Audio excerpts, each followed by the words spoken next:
Hello, welcome back to Crosstalk Podcast. I'm Tomoya. Hi, I'm Andrea. So I have heard shocking news the other day from US. Okay, but not surprising. There's some terrible news every day coming out of my country.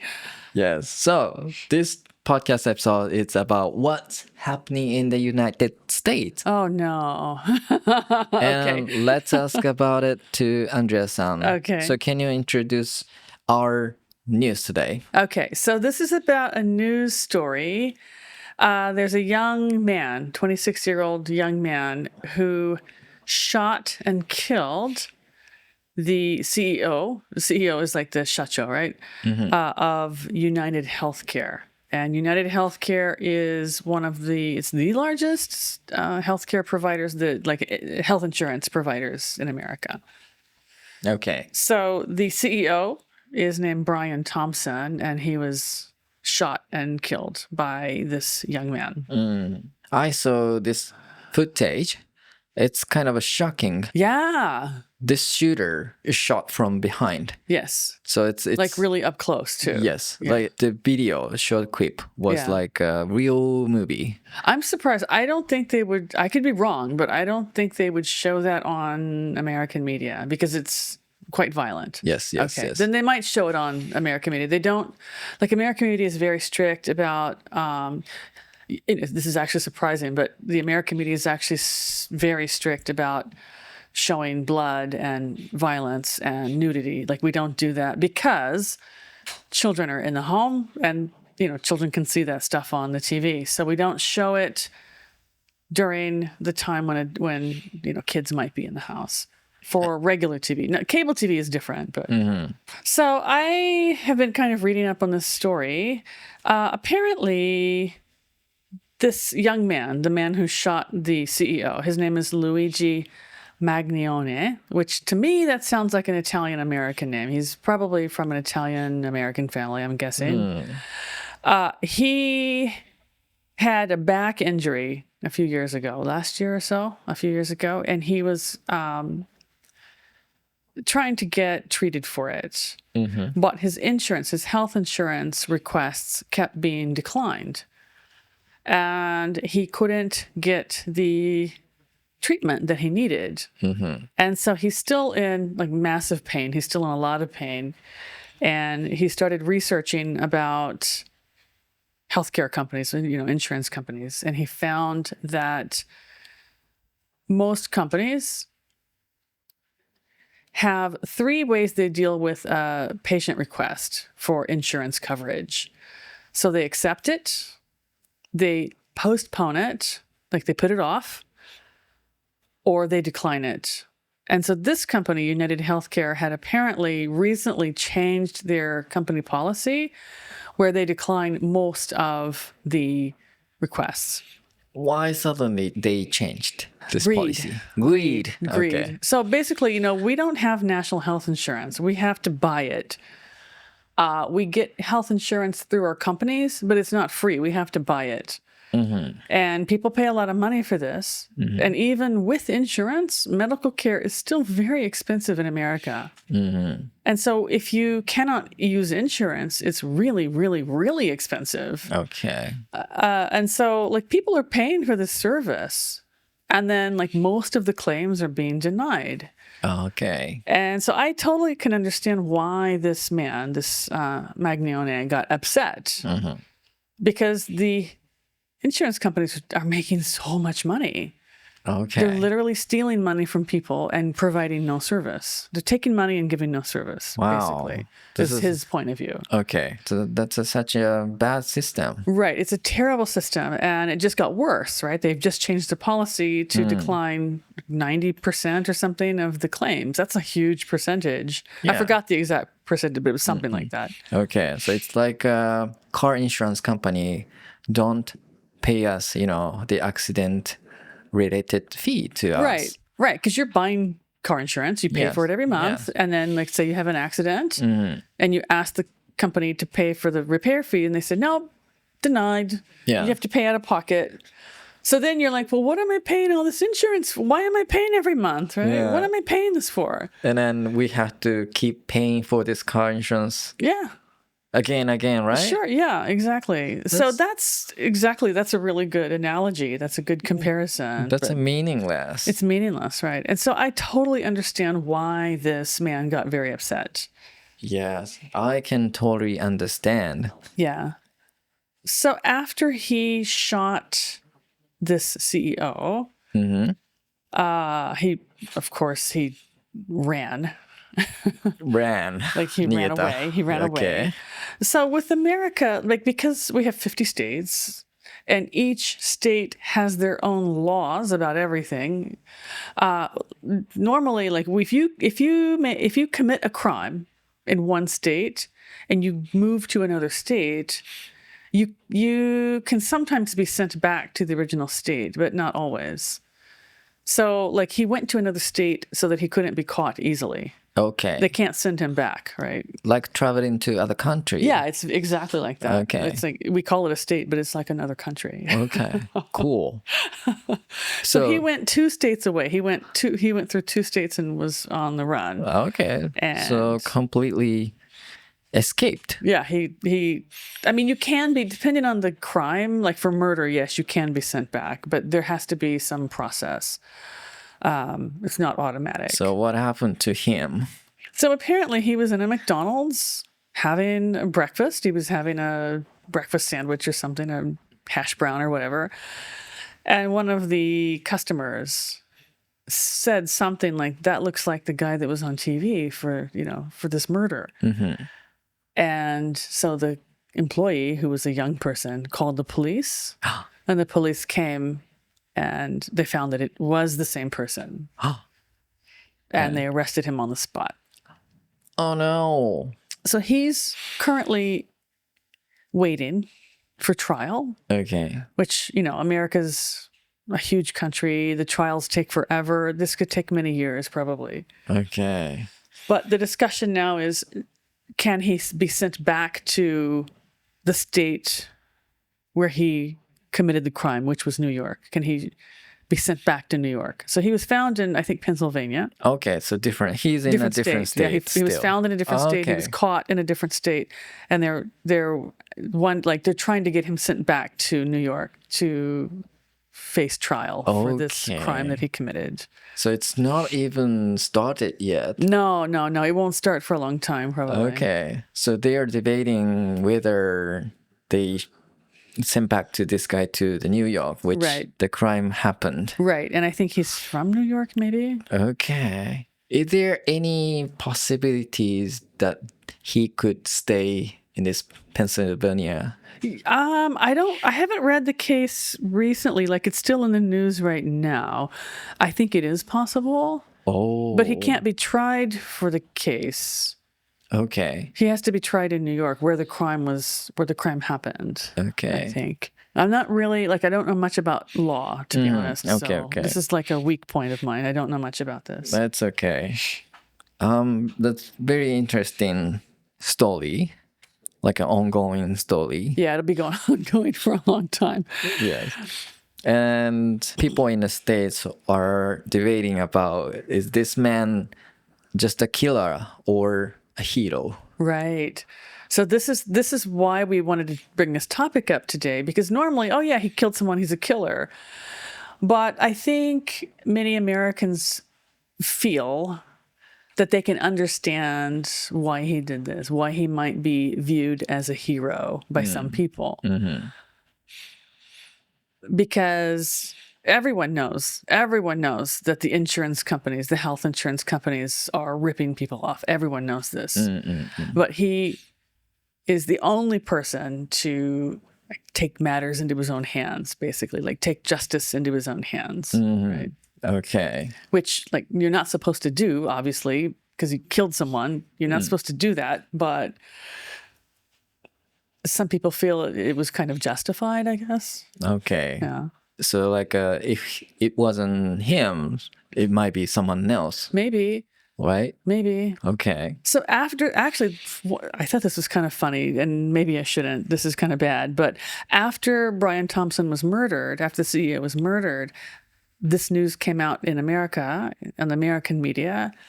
A lot of CEOs from other big companies were suddenly very afraid. And a lot of them were very, very careful about where they were going and security issues, and they hired bodyguards. Oh my God. So that kind of indicates to the American public, well, all these CEOs are ripping people off. Yeah. All these people, all these rich men, they're ripping people off. So they should be worried. They should be very worried, right? That's totally understand it. Yeah, and so that's the actions they took, right, of trying to hire more security and being very careful of where they're going. That just showed everyone, they have a reason to be worried. They have a reason to be worried. That means they're stealing from us, right? Yes, yes. So American medias are reporting this actions. Yes. Okay. Yes. And it will be ongoing for a while. Wow, that's So- a big news. It is kind of big news, and like every day, like new information comes out. So some of the details of this case were interesting, I think. Yes. Can you tell us more about it? Well, you found actually, and I didn't know this, but the gun that he used is untraceable. Oh, yes. Why is it untraceable? It's made from 3D printer. Yes. So normally in America, if you want to buy a gun, you can buy a gun, but there is a process. Like you have to show ID. You have to show that you have gun training. You have to show that you're not mentally ill in order to buy a gun properly. But if the gun has been 3D printed, I mean, anyone can make that in their house. Yeah. And there's no way to trace it because it's not a real registered gun. It doesn't have a number. It doesn't have a, tracking number. Okay, so anyone could have a 3D printed gun Yes, I think so. with a register. Right. Okay. Well, it's kind of like the pipe bomb, the gun that killed ex-Prime Minister Abe. That was a homemade gun, Oh, yes. a homemade device that was not sold through any proper outlet. Right. And so it was untraceable. No one knew he had that gun. It's kind of the same situation. Like no one knew that this guy, this Luigi, had this gun because it was Okay. homemade. Yes. But this gun is more advanced and it's more, I don't know. Proper gun. Proper gun. It shoots bullets. Yeah. Yeah. Yeah. So the one that killed ex-Prime Minister Abe was actually a little bit crude. But it was a homemade device. Yes. But this was actually not too horrible. It was kind of sophisticated, actually. Oh, yes. That's the word I want to say. Yes. Yeah. So another detail is that when the police started investigating Luigi Mangione's items, they found that he had been planning this for a while. He had been writing notes in a notebook about how he would attack this man and when and where and things. And they found that actually he, at first, was planning to use a bomb. Okay. But he decided not to use a bomb because that would kill other people. He just wanted to kill this one person. Oh, Not he's innocent people. smart in a way. Yeah. Like he does have a conscience. He does, yes. Yeah. Yeah, so he's not a psycho or, mentally. I don't know about the mental health aspect, but I don't think he's insane. Yeah. Okay. He's probably very intelligent. This whole story reminds me of the movie called Taxi Driver. Have you heard of I it? watched it, but I don't remember. Can you refresh our memory? Don't ask me about detail, but Because the listeners are not going to know either. what's the story? I kind of forget. This man, Al Pacino. Al Pacino, yeah. Was he Al Pacino? Yeah, Al Pacino. Okay. That's right. He played a taxi driver. Yes. But he's ex-military. Okay. I think he was trying to kill someone, very rich guy or famous person. I forget. But, Okay. But he was keep practicing how he can shoot quickly. Oh, okay. It is kind of like that. Then. Yeah. It is kind of like that. With standing in front of the mirror. Oh, okay. So that's the scene I clearly remember. Okay. No, it is a bit like that. I don't know if Luigi Mangione practiced, but he did obviously have a plan. Yeah. Yes. And he wanted to target this person in particular. So one more interesting point about this case is the online reaction. So you mentioned a few minutes ago that people online are kind of divided. Is he a villain or is he a hero? And actually, someone set up an online fundraiser, like a crowdfunding page for him. Yes. So like a online booking 活動. Yes, Okay. because his legal fees, like his lawyer fees, are going to be very, very, very expensive. Oh, yeah. He's from a wealthy family. His family are wealthy, but But it's nice to have money. yeah, and also like just because his parents have money, that doesn't mean he personally has money. So I don't know, but I see. actually, a lot of people donated to that Booking Katsudo account. Wow. It happened to the guy who killed Mr. Abe. Oh, really? Yes, ex-president, ex-primary minister Abe-san. Someone set up crowdfunding for that guy? Not crowdfunding, but some people donated on him. Really? For Yeah. his legal fees? Probably for that, but also for living expenses. But he was going to prison. But it's nice to, you might have some money in a prison. Oh, yeah, maybe. But I don't think they give you like free access to everything. I don't know though. But you don't know what happened after you came out from jail. True. I didn't know that. That's interesting. So it's kind of same thing happening in the United States. Oh, that's interesting. I didn't know people were supporting Abe's killer. That's kind of sad. Don't get me wrong. I'm not saying I'm supporting. Of course, Right, you're just saying it happened. Yeah. Okay. And in this case too, like I don't support either side. I understand both points of view. Yes, he is a villain. He killed someone, but yes, I can understand why people think he's a hero too. Can I ask, what are your thoughts on this case? My hope is that it leads to a reform Reform means? like a change, Okay. an improvement Okay. So of the American healthcare, like see. the insurance I system. see. Yes. Like if we had not even great insurance, if we just had like halfway decent insurance, this wouldn't have happened. Yes. But because like everyone is so frustrated with the lack of service and the poor quality of service and the incredibly high expense, I think a lot of people are very frustrated, and some people like this are starting to kind of act out and do negative things or do illegal things in order to get attention onto this problem. Yes. This might be a trigger. I hope so. I hope it's a trigger for something good to happen. Yes. So, like comparing the American system to the Japanese medical system is awesome. The insurance system is amazing. Yeah, every foreigner say that. Yeah, I mean, not every foreigner, but all Americans certainly say that.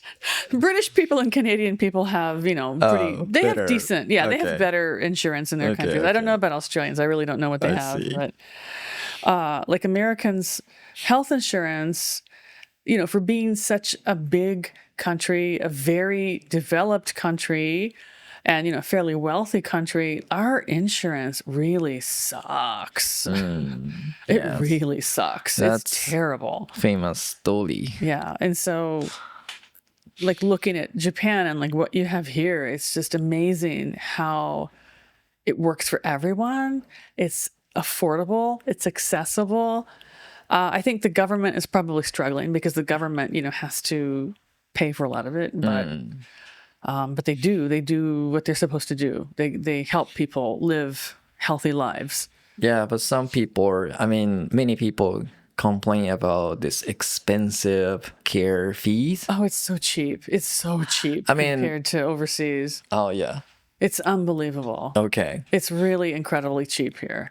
Even like, it's not free. We still pay every month, but it's still cheap compared to what we pay in America. Okay, yes. It's very reasonable for the service and the quality we get. Maybe we can't complain much. I mean, Japanese people, because they're used to it, right? They've never had to live in America. Go live in America for a year. And you try to go to the doctor and see what happens. And then you will really appreciate the Japanese system. Maybe. Definitely. I guarantee it. 100% I guarantee it. Try to go to the dentist, get your teeth cleaned and see how much it costs. Yes. You'll be like, oh, Japan's really cheap after all. Okay. Yeah. Maybe these kind of things can only understand people who lived in America. Yeah. Yes. Or maybe, some other country that's not quite as good as Japan. Yeah. But yes, Americans love Japan. And so we appreciate it very much. Thank you, Japan. All right. I think that's enough for this episode. Okay. I hope it wasn't too difficult for everyone to follow along. Yes. This is like an American only problem, so I can see why it wouldn't be covered here. But it's nice to share this, what's happening in the United States things to Yeah. our listeners. Yeah, but I wish it were good news instead of something like this, honestly. But We will find it in the future. hopefully, yeah. Okay, that's all for this episode. But don't forget to catch our next one. All right, this is Crosstalk signing off, bringing you English your way every week. Keep listening and keep shining. Bye. Bye.